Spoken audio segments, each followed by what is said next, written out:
Exercise 2-3. In this exercise, we're going to enter the rank of a spa treatment in terms of units sold. So we want to find out which spa treatment sold the most, that would be rank 1, and which one is in second place, that would be rank 2, which one's in third place, rank 3, and which treatment had the lowest units sold, that would have the lowest rank.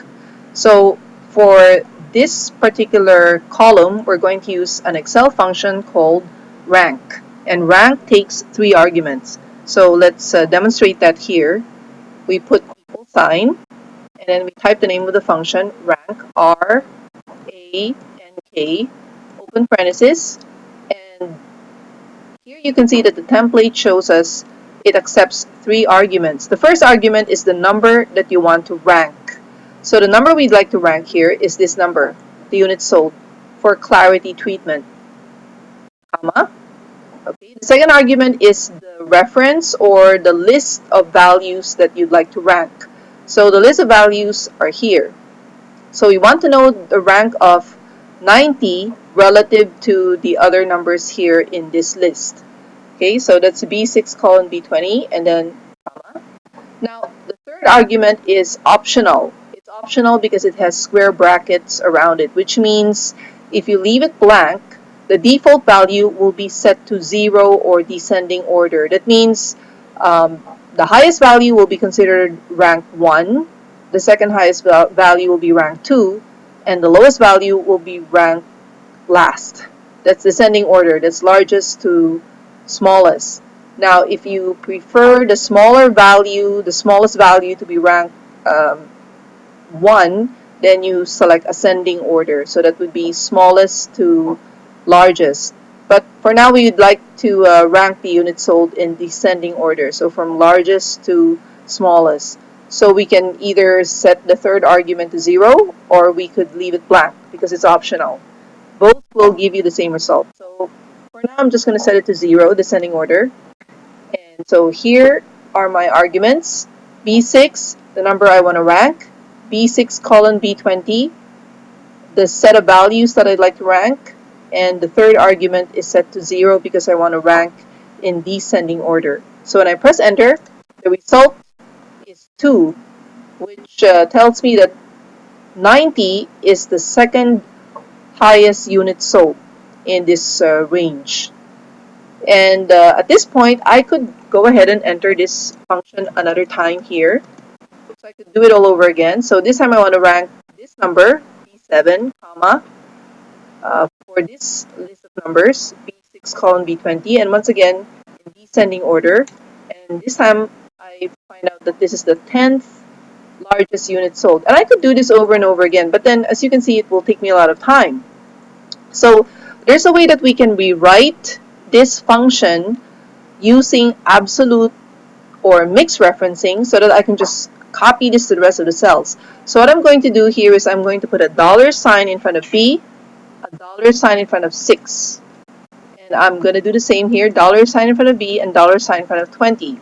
Now, $B, $6, and B6 both refer to the same cells. The only difference is, okay, so the result is also the same. The only difference is now I can copy this formula. I'm going to click on this black square here. Cursor changes into a crosshair and I pull it all the way down. Okay, so what's happened here is by putting a $sign in front of the column and in front of the row, when I copied it here, B6 colon B20 stayed the same. The reference to B6 and B20 did not adjust. Okay, same thing here. It's still B6 colon B20, B6 colon B20. So that's the result I'm looking for. And you can see that this is actually the top selling treatment, the Chinese Meridian Massage, because 93 is ranked 1.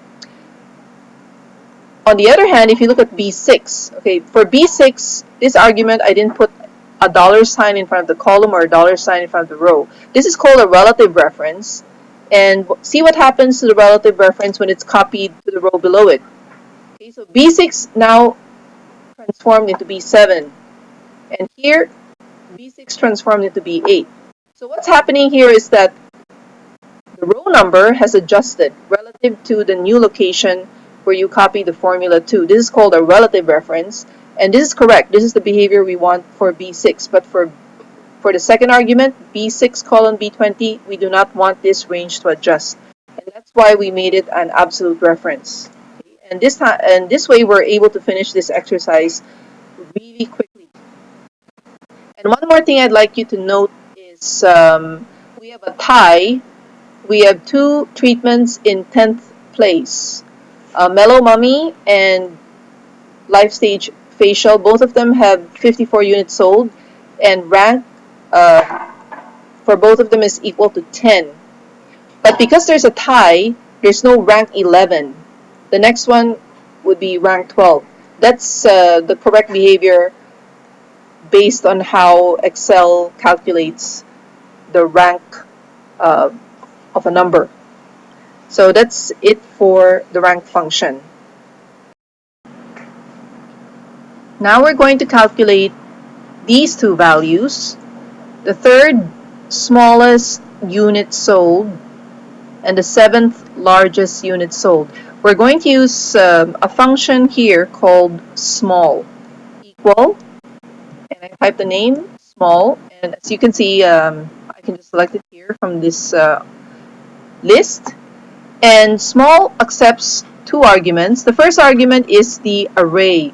An array just refers to the range of values where you want to find out which one is the first or second or third or fourth smallest unit. So in this example, our array is B6 to B20. Okay, so we want to find the third smallest value in this set of numbers. So small B6 colon B20, comma, and the second argument is just a number represented by the variable k. So it just means, do you want to find the smallest number? That would be k equals 1. The second smallest number, k equals 2. And the third smallest number, k equals 3. So in our case, we want the third smallest number, so we enter 3 as the second argument. And then close parenthesis, because that's the end of our arguments, press enter. And you can see that the third smallest unit sold is 48. Okay. Now, if you wanted to find the smallest unit sold, just as an example, you set that to 1, and you'll find 36 is the smallest unit sold. Okay, but I'm going to set this back to 3 because what we want is the third smallest unit sold. Now we move on to the largest unit sold. Again, you can find out which one is the largest, the second largest, the third largest, fourth largest, and so on. In this case, we want to find out the seventh largest. So we're going to use a function called large, and I'm just going to select it from this list, open parenthesis. So same thing, the first argument would be the array of values where we want to find the seventh largest number, and that's B6 colon B20, comma.